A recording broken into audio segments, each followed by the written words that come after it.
Cocktail Kingdom, and I'm here with Jeff Morgenthaler, the author of The Bar Book. Thanks so much for being here. Thanks for having me. So today we're talking about simple syrup, which is a common ingredient in cocktails, and yet a non-bartender may not know what simple syrup is. Yeah. So what is simple syrup? So, we define a simple syrup as a mixture of some type of sugar, whether that's white cane sugar, turbinado sugar, honey, agave syrup, whatever, and water.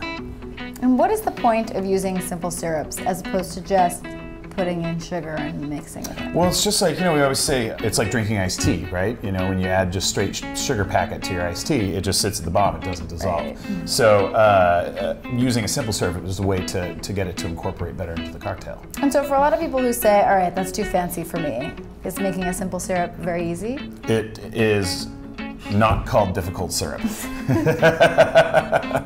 Simple syrup for a reason. Super easy, yeah. So how do you make a simple syrup? We'll usually start by weighing our ingredients. It's really the most precise way to do things. Yeah. Just grab a cheap digital scale, weigh out your sugar and your water, throw a little bit of heat at it, whether it's a microwave or a stovetop or whatever, stir it until it's clear, and then you're done. And for a basic simple syrup, what's the ratio of sugar to water? I like to really use a 2-to-1 simple syrup, so 2 parts sugar by weight to 1 part water. There's obviously a lot of different kinds of simple syrups. What are the advantages of infusing different ingredients sort of into what is essentially your sugar? Yeah, well, when we do that, when we put sort of flavor or texture into a simple syrup, then we call it a compound syrup. And that's a syrup with like another element, whether it's a no flavor longer or something. simple. It's no longer simple, it's a compound syrup. All right. So, one of the, some of the things we talk about in the book are raspberry syrups or pineapple syrups or gum syrup, things like that add texture or an additional layer of flavor. It's also a way to capture flavors from different ingredients that might be kind of difficult to work with, right, or might be out of season slightly. So it's a great way to bring those into the cocktails without having to go through like a whole process.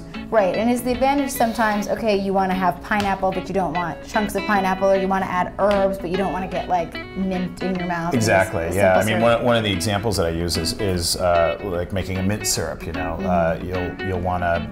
There might come a point where you'll want to make 40 mojitos, and you don't want to muddle each one with a little simple syrup and mint. If we make a compound syrup of mint, then we can just add that to each cocktail, and we can knock them out really quickly.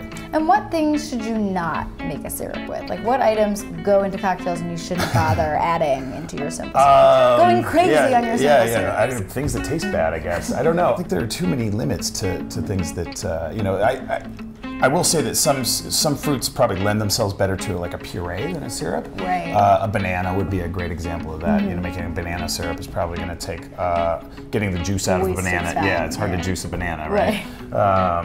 So you might want to use a puree for something like that. Right. And then, when you're thinking about making syrups, can you take it too far? How do you know when it's done and it's the right consistency? Well, we really recommend against sort of cooking the syrups too long because it's going to break down those flavors. It's going to break down the sugars. So it's done. I mean, they're done once the sugar's dissolved. Right. Anything past that is just you're wasting your time. You're wasting your time. And potentially ruining your syrup. And possibly ruining your syrup.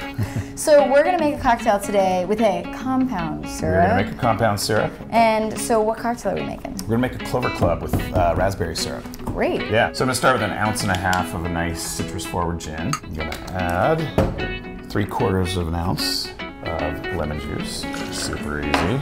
3/4 ounce of our raspberry syrup made with fresh raspberries and sugar and water. And then this is just a tablespoon of egg white. Great. I'm going to throw that in there. Okay. And we're going to give it a quick little dry shake just to get the egg whites puffed up. Get them ready. Notice I'm not getting this drink all over my shirt. We've sealed the shaker the right way. That could be a great party trick for somebody else. Yeah. And then we'll just add our ice. And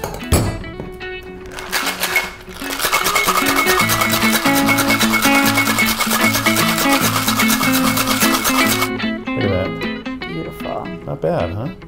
So it's a way to have some raspberry in your cocktail witut having it float in the glass. Yeah.